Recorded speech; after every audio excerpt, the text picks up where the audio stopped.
Han har spelat Marco Polo i en säsong. Hon är nykomling i tv-serien vars andra säsong har premiär 1 juli hos Netflix. Expressens Mattias Bergqvist träffar Lorenzo Richelme och Michelle Yeoh för att diskutera de nya avsnitten. So first off, Lorenzo, tell me, what was the difference between doing season 1 and season 2? If any. Well, yeah, of course it was. For me especially. Now we know English, first of all. Well, you know what? For me as an Italian actor, jumping in this huge production for Marco Polo season 1 was such an adventure, and it was like really surviving, you know, because I was scared about everything. And even, you know, you got this image of the American actors in American production, like, oh, will I be able to, you know, match that quality? Or people gonna say, oh, nice, who's that guy?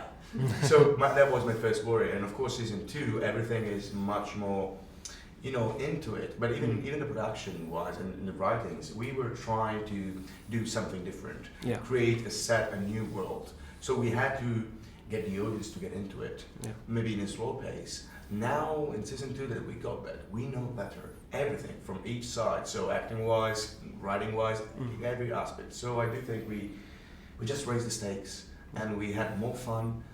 Was more intense, but at the end of the day was, I have to say, more satisfying. And Michelle, for you, with a long career behind you, going in and meeting this guy, how was that? Oh, it was fun. It was a real joy, you know, to see, you know, starting with Lorenzo, but a whole team. They were very, very committed. Everybody was devoted into doing their best because they were loving every second. Yeah. I think that's and it shows. You know, the intense quality, the production value, you know, the writing, the directors that they have, the actors, the ensemble, it's so diversified. It's like coming from all corners of the world and speaking so many languages as well, you know.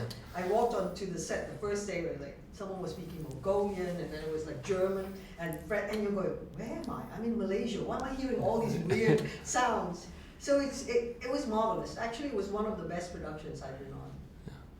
And as I understand it, it's you know, it's also part that the diversity in the actors and everything, but it also shows up, you know, a picture of the East that we perhaps haven't seen before. Yes, very. I think everybody's been waiting for something like this for a long time, and also the people from the East, because you know we would love to have our culture more showcased. And I think through Marco Polo, it's been a very interesting way to do it because it's based on a true story, right? So the facts are there, and you know, it's I think it's a nice introduction to a very exotic land, to a very historical piece of the period through a Westerner's eyes, and that's the bridge. I think that brings it closer together. I think if we just told our own stories in our own way, it would take a much longer period of time for the adjustment. Yeah, eventually it's just two cultures facing each other. Yeah. Can you tell us a little bit about your character? She's clouded in mystery as of now. The mysterious, clouded, shrouded figure. She definitely comes from the past of 100 Eyes, and I was very happy to be part of that because 100 Eyes is a very much loved character, which is, you know, got sense of humor and amazing martial arts, but it's put in the story in a proper way. It's not just a martial arts for martial arts' sake because it's in China, so we must have martial arts. But it is very relevant to what was there in the courts of ancient China, per se. So to be part of that group is cool because they have an amazing stunt team led by Brett Chan, and stunt boys from Mongolia, Kazakhstan, Germany, Canada, of course, mainland China as well. So to learn from them, it's always a challenge. Lorenzo, lastly, if you could tell the audience, why should they watch season 2 of Marco Polo? Well, I would say that if you like season 1, you would love season 2 for the same reason I told you before.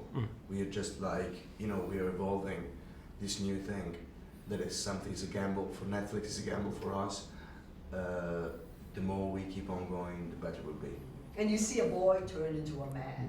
Yeah. That's true. Yeah. And season 3. what about Wow. that? No comment. We don't know. Really, we don't really know. But it's, you know what? It is good because it's something that if it's not working, we should stop. Because again, it's a show that can, of course, entertain people, but we aim for a little tiny bit to school them about a period and a place and a culture that nobody knows. Yeah, it's So if it's not working, better stop. If it's working, if season 2 is going to be appreciated, then I would like to go on.